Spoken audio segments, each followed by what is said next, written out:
Dan ada juga yang mengatakan ini karena kita hidup di dua dunia, ibaratnya manusia ini separuh badannya hidup di dunia sangat modern, syarat dengan information technology, high tech dan lain sebagainya. Tapi badan yang lainnya masih hidup di dunia ketiga, yang syarat dengan mistik, tahyul dan lain sebagainya. Jadi seolah-olah kita ini hidup di dalam dua dunia secara bersamaan gitu. Jadi dua tubuh dalam satu jiwa atau mungkin dua jiwa dalam satu tubuh. Ini gimana Pak Richard? Sama juga tadi yang tangan kiri sama yang tangan kanan. Iya, makanya itu. Observers yang modern seperti ini, tapi ajaran-ajaran yang mistik segala masih ada. Ya, yang modern mengatakan tidak itu. Ya, itulah di situ the beauty, ya, the beauty dari polaritas yang ada. Dan supaya dapat pencerahan, keduanya ini harus digesekkan. Ya, terus menerus ya. Terus digesekkan. Dengan digesekkan akan ada cahaya. Jadi makanya saya tadi sampaikan bahwa saya gembira hal ini terjadi karena kelihatan siapa yang tergesek ya, terjadi gesekan sehingga ini akan memberikan pencerahan. Ya. Sama dengan violence. Violence itu kan suatu proses menuju ke pencerahan. Jadi hal-hal seperti ini, penggesekan ini menuju ke satu proses pencerahan. Dan kita bisa belajar lebih banyak di mana sebenarnya tingkat kesadaran masyarakat Indonesia, Pak Richard. Kalau kembali ke kasus video mirip porno mirip artis ini, dari penjelasan yang level of sex, sexuality, sensuality, dan secret itu sendiri, saya bisa katakan bahwa sebenarnya level kesadarannya masih pada secret dan seks yang direduksi kepada aktivitas genital. Saya kira iya. Saya nggak tahu Pak Gigin gimana. Kalau saya berpendapat pasti di situ gitu. Kalau Pak Gigin? Ya sama dengan Pak Richard. Iya.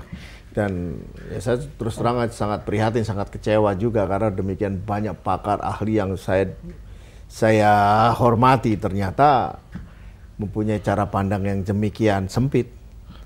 Malah ada ironiknya, ada artis yang memberikan komentar ketika melihat video itu dia merasa horny ya dan melakukan aksi genital juga. Iya. Kan yang dikhawatirkan oleh pimpinan ini sehingga terjadi perkosaan, terjadi kegiatan hubungan seks. Kelihatan kan nonton film berarti porno. kan kesadaran kita masih di sexuality sebagai genital saja. Kelihatan kan sebenarnya. Bukan sebagai sexuality yang digunakan untuk kreativitas. Jadi energi seks ini kalau digunakan untuk kreativitas sebenarnya sangat powerful ya. Karena tadi Anda bicara bahwa pada saat kita sudah sampai pada level seksualitas dan sensualitas, maka kita dapat mencipta banyak hal dari teknologi, arts, yang musik. Saya maksud dengan supaya jangan keliru ya audiens.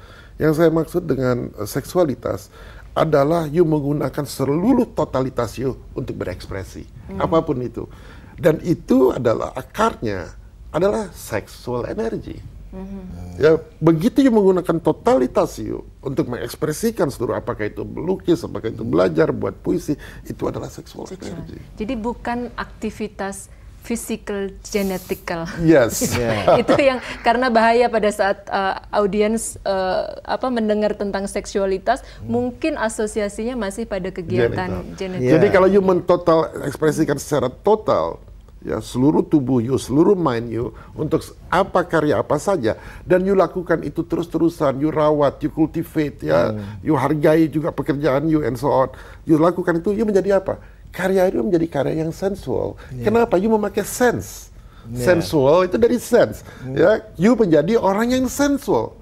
Picasso umur 90 tahun, dia menikah lagi karena dia sensual. Ya. Betul. Orang seperti Michelangelo is sensual. Jadi kalau kita lihat orang-orang yang seperti itu, orang yang sensual karena menggunakan totalitas. Tapi sayang sekali tadi kameramen sudah memberikan isyarat waktu sudah habis. Malah Pak Gigin masih ingin terus bicara soal sebenarnya pengen, karena kalau kita berbicara masalah seks itu nggak akan ada habisnya, karena seperti kata Sigmund Freud tadi kan, bahwa kita hidup seperti sekarang ini karena merupakan bagian dari pengejawantahan seksualitas kita, betul kan? Saya tapi ingin tanya Ibu Mari, kira-kira dari diskusi kita, topik kita ini, sex, sexuality, and sensuality, yang bisa disimpulkan oleh Ibu Mari apa? Pencerahan apa yang bisa diperoleh? Pencerahannya menurut saya adalah bahwa pada saat orang bicara sexuality, kita semua harus belajar bahwa tidak langsung mengasosiasikan sexuality ini dengan kegiatan fisik yang sempit pada genital ini sendiri, tetapi adalah sebuah energi kreatif yang sangat besar untuk mencipta dalam hidup ini. Dan meskipun memang disayangkan bahwa kalau dilihat dari kejadian akhir-akhir ini, semua media massa, kesadarannya juga sebenarnya masih pada tahap physical itu sendiri. Oke, pemirsa dimanapun Anda berada, sampai jumpa lagi dalam Enlightenment Forum with Richard Klaproth edisi berikutnya. Hidup adalah segalanya.